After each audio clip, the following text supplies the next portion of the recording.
My name is Jake. I'm 24 years old and I work at a software company in the suburbs of New Jersey.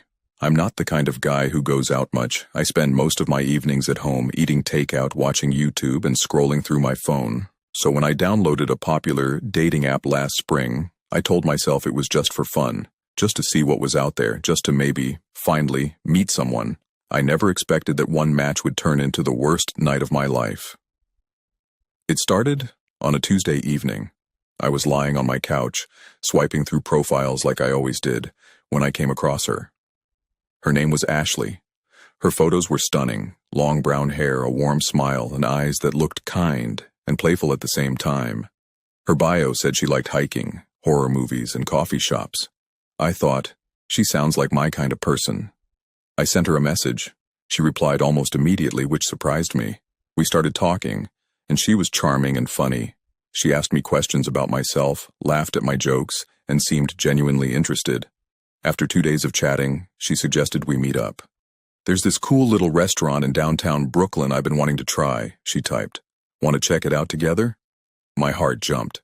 I said yes before I even thought twice. I drove into Brooklyn on a Friday evening. The restaurant she had mentioned was called The Red Lantern, tucked into a narrow street near an intersection I didn't recognize. It was one of those places with dim lighting, dark wood panels on the walls, and candles on every table. The kind of place that felt expensive even from the outside. I stood near the entrance, checking my phone every few seconds. Ashley had texted me saying she was on her way. I waited for about 10 minutes, growing a little nervous when I finally spotted her walking toward me. She looked exactly like her photos, but she wasn't alone. A second woman walked beside her, taller, wearing a red jacket, and smiling in a way that felt strange. Ashley hugged me like we were old friends and introduced the other woman as her roommate, Vanessa. I didn't want to seem rude, so I smiled and said it was nice to meet her. But something already felt off. Why would she bring her roommate on a first date without telling me? I pushed the thought away. Maybe she just felt safer meeting a stranger with a friend nearby, I told myself. That's reasonable. That's smart, actually. We walked into the restaurant together. The inside of the Red Lantern was darker than I expected. A man near the door led us to a booth in the back corner, away from the windows, away from the other customers. I remember thinking it felt strangely isolated. We sat down, and a waiter handed us our menus. I opened mine, and immediately my eyes went wide. The prices were shocking. A single appetizer was listed at $32. A main course was $60. A cocktail was $25. I blinked and looked again, thinking I had misread. I hadn't.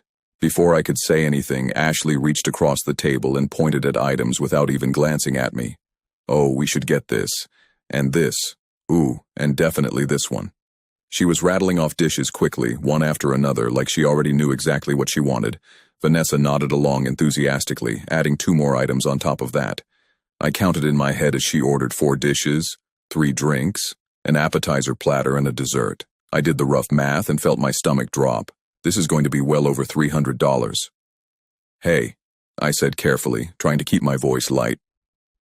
"Maybe we should slow down a little.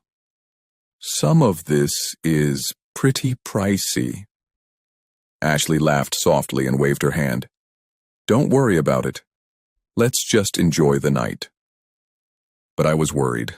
Something in her voice didn't match the warmth from our texts. It felt rehearsed.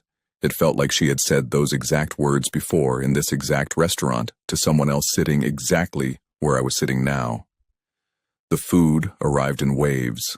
Plate after plate was placed on our small table until there was barely any space left. Steaming dishes, colorful drinks, a full spread that looked more like a party order than a dinner for 3.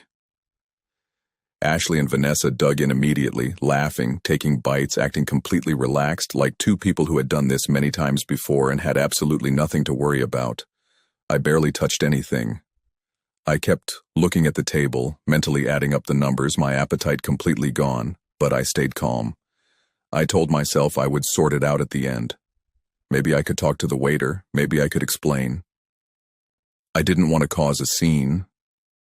So I sat there and waited while they ate. They ate slowly. They refilled their drinks. Vanessa ordered a second cocktail. Ashley asked for an extra side dish.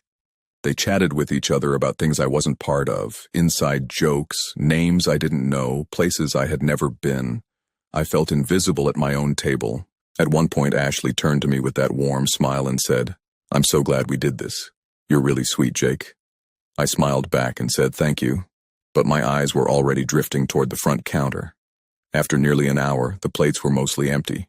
The waiter came by and asked if we wanted anything else. Ashley started to open her mouth, and I quickly said, "No, we're good. Just the check, please." The waiter nodded and walked away. Ashley excused herself from the table. "I'll be right back," she said, picking up her purse. "Just need to freshen up." Vanessa smiled at me. Me too, actually. She grabbed her jacket from the back of her chair. They both walked away together toward the back of the restaurant, in the direction of the restrooms. I sat there alone, scrolling through my phone, waiting. The waiter came back and placed a small black folder on the table. I picked it up and opened it. $362. I stared at that number for a long moment. Then I looked up toward the back of the restaurant. 5 minutes passed. Then 10. I turned around in my seat. I looked toward the restroom hallway. I looked toward the bar. I looked toward the front door. Ashley and Vanessa were nowhere in the restaurant. I got up from the booth and walked quickly toward the restrooms. I knocked on the women's door and called Ashley's name. No answer. I pushed it open slightly and called again. Empty. I walked back out, my heart now beating fast, and looked around the entire restaurant one more time. They were gone. Purses, jackets, and all completely vanished, like they had never been there at all. They had slipped out while I sat alone at the table, staring at my phone, not noticing a thing. I had been sitting with the check the whole time. I started walking toward the exit, my mind racing, but before I could get there, 2 large men stepped directly in front of me. They were big, the kind of big you notice immediately. One of them crossed his arms, the other one smiled, but not in a friendly way. "You need to pay your bill before you leave," one of them said. "The girls who ordered most of this are gone," I told him, my voice rising slightly. "I didn't order all of that. I want to speak to the manager." "The bill is for the table," the other one said flatly. "You were at the table. You owe $362. My mouth went dry. I looked around the restaurant. The few other customers kept their eyes down. The waitstaff acted like nothing was happening. Nobody looked at me. Nobody offered to help. I was completely alone. I argued. I told them I never agreed to that order. I told them the girls who ordered were gone. I told them this wasn't right and it wasn't legal. They didn't move an inch. After nearly 20 minutes of back and forth, my voice shaking, my hands sweating, I finally pulled out $60 in cash and pushed it across the counter. It was all I was willing to give. They grumbled, but eventually, they let me walk out. Outside, the night air hit me like cold water. I stood on the sidewalk, trying to slow my breathing. My phone showed no new messages from Ashley. I typed her name in the app and stared at the screen. Her profile was gone. Deleted. Like she had never existed. I felt sick. I started walking toward my car, my mind spinning, when I suddenly stopped, dead in my tracks. There they were. Ashley and Vanessa were standing at the corner of the block, just 20 feet away, talking casually like 2 people waiting for a bus. They weren't hiding. They weren't running. They were just standing there, relaxed, unbothered, like this was all perfectly normal, like I was supposed to have disappeared by now. Poorer and too embarrassed to do anything about it. Something shifted inside me. The sick feeling turned into something harder. A quiet, cold, and very determined kind of anger. I pulled out my phone and dialed 911. 911, what's your emergency? I kept my eyes locked on them as I spoke. I told the operator my location. I told them what had happened. The dating app, the restaurant, the disappearing girls, the forced bill, the bouncers blocking the exit. My voice was calm, but my hands were trembling. Both women turned and saw me on the phone. Ashley's expression changed completely. The warmth drained out of her face. She looked annoyed. Then she looked nervous. She said something to Vanessa in a low voice, and they both shifted on their feet.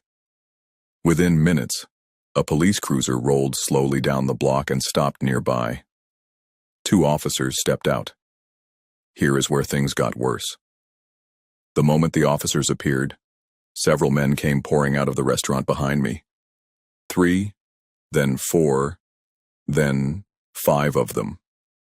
They gathered on the sidewalk and started talking loudly, insisting this was all a misunderstanding. One of them put his hand on my shoulder and said, "Come on, man, let's handle this inside. No need to make it a big deal." I shrugged his hand off. "Don't touch me." Ashley, apparently trying to make the situation go away, walked over and handed me 2 20s, $40, folded together without a word. One of the men from the restaurant added another 20 on top of that. I didn't want their money. I wanted them to be held accountable. I was still talking to the officers, still pointing out the men who had blocked me inside, still trying to explain everything clearly, when something hit me from behind. A hard kick landed against the back of my leg, then another one. I stumbled and spun around. A man I had never seen before, thick neck, dark hoodie, a face twisted with anger, was kicking me repeatedly, right there on a public sidewalk, right in front of 2 police officers, in front of a street full of people. I had my phone in my hand. Without even thinking, I pointed the camera directly. I kept recording. The officers moved in immediately. The man was grabbed and pulled back. People were shouting. A woman near the restaurant door was screaming at someone to stop. The whole scene had collapsed into complete chaos in less than 30 seconds. When the dust finally settled, I sat down on the curb with my hands on my knees. My leg ached, my head was pounding, but when I looked at my phone, I felt something shift back in my direction. I had video of Ashley and Vanessa slipping out of the restaurant while I sat at the table alone. I had video of the bouncers blocking the exit when I tried to leave. I had video of the man kicking me, his face clearly and completely visible the entire time.